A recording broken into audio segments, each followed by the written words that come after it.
Magandang umaga po sa inyong lahat. Pwede niyo po bang batiin ang inyong katabi ng magandang umaga?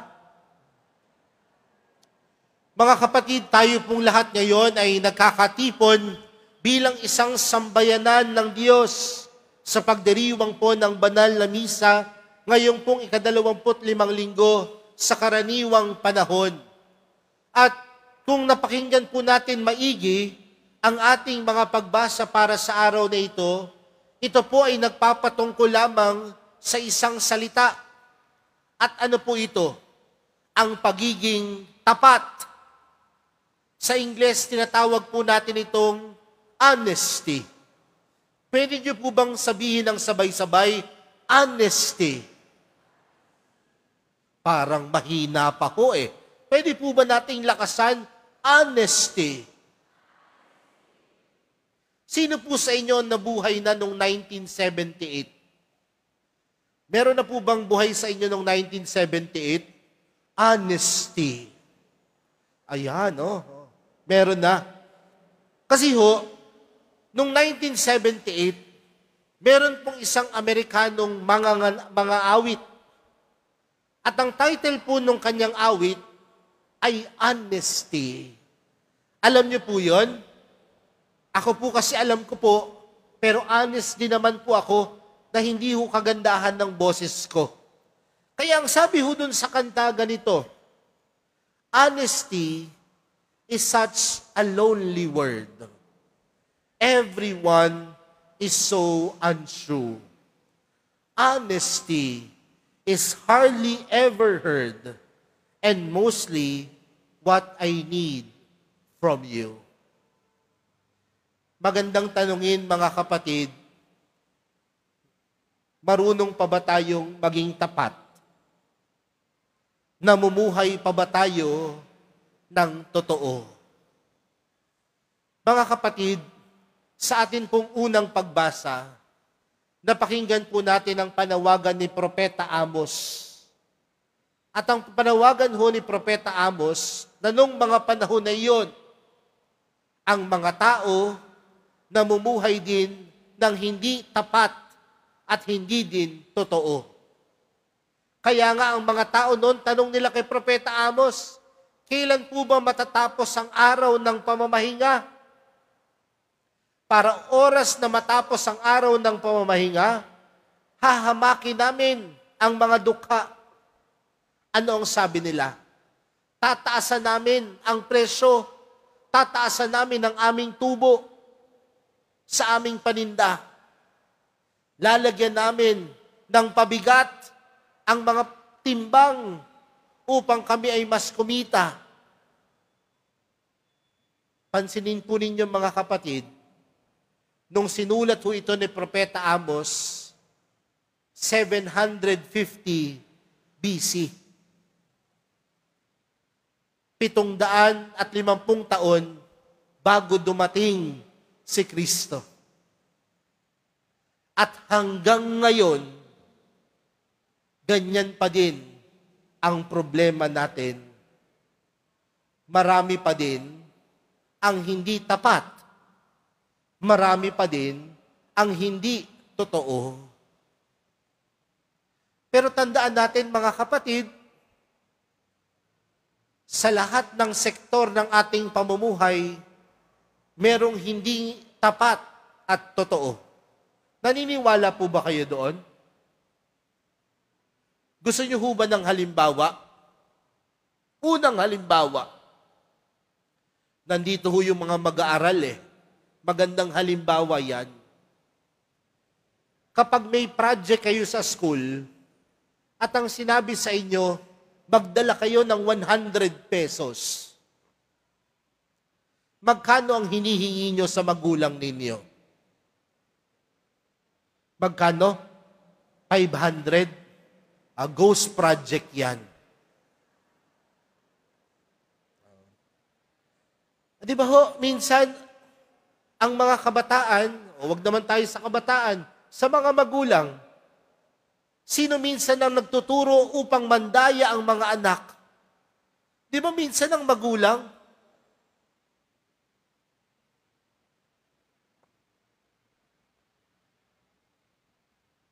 Minsan ho, kahit sa simbahan, merong hindi namumuhay ng totoo at tapat. Kapag sa simbahan, papikit-pikit, padasal-dasal. Pero paglabas ng simbahan, siniraan lahat ang kasamahan. Tapat, totoo.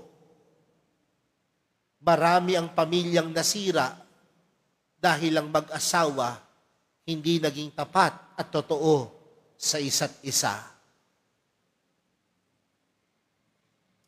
Sa gobyerno,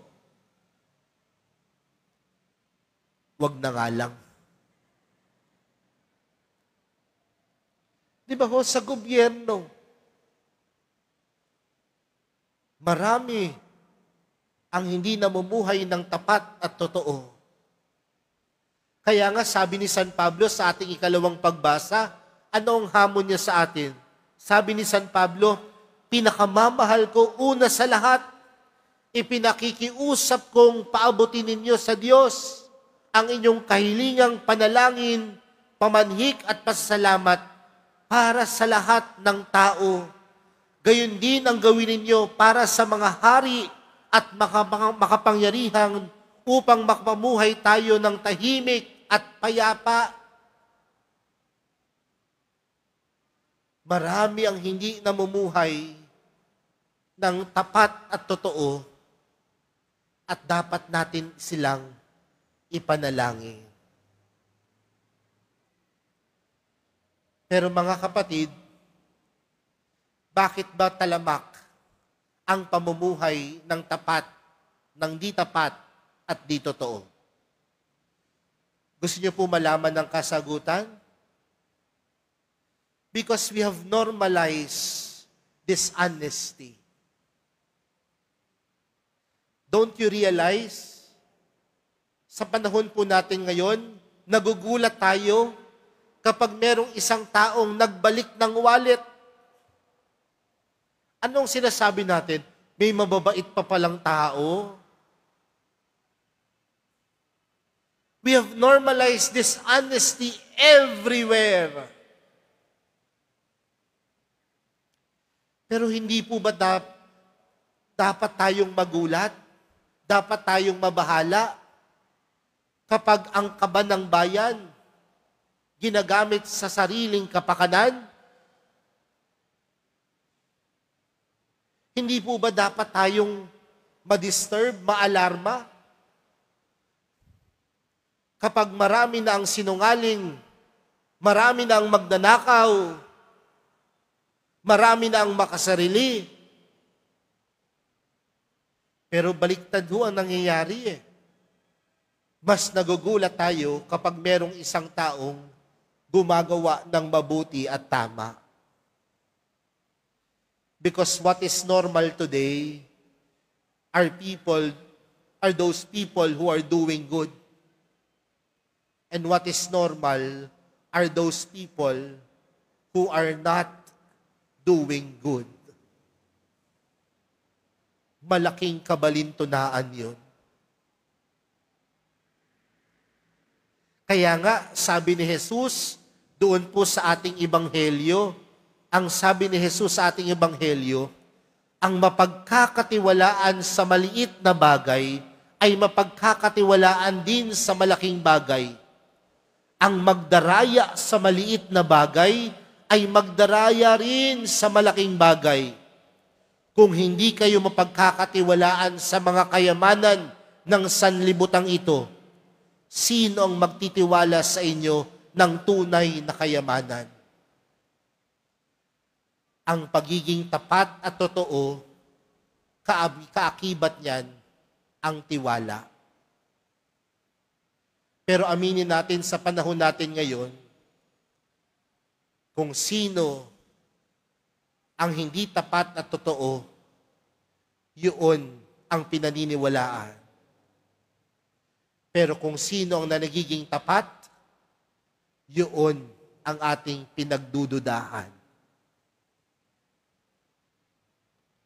Mga kapatid, bilang Kristiyano, bilang Katoliko, mamuhay tayo ng tapat. Mamuhay tayo ng totoo. Sa paaralan po, tinuturo namin sa aming mga mag-aaral, honesty. Ano yon? Honesty. Alam naman pala natin, honesty is the best policy. And the best policy for God is honesty. Nilikha ka ng Diyos bilang tao. At bilang kanyang kawangis, nilikha ka ng Diyos mamuhay ng tapat at totoo. You were created by God not to be dishonest, but you were created by God to be honest. Mga kapatid, huwag nating gawing normal ang pamumuhay ng di tapat at totoo. Ngunit gawing nating normal ang pamumuhay na merong integridad. At kung ikaw ay may integridad, ibig sabihin, namumuhay ka ng tapat, namumuhay ka ng totoo. My dear brothers and sisters, mga kapatid, sa pagpapatuloy po ng ating banal na misa, yan po ang hilingin natin. Ipagdasal po natin, hindi lamang po ang bayan natin. Ipagdasal po natin, hindi lamang po ang gobyerno natin. Ipagdasal po natin yung ating sarili mismo. Dahil sa sarili po natin nagsisimula ang dapat na pamumuhay ng tapat at totoo. Kung tayo pong lahat ay nilikha ng Diyos bilang kanyang kawangis, mamuhay tayo kagaya ng Diyos. Puno ng pagmamahal at higit sa lahat, may integridad. Amen.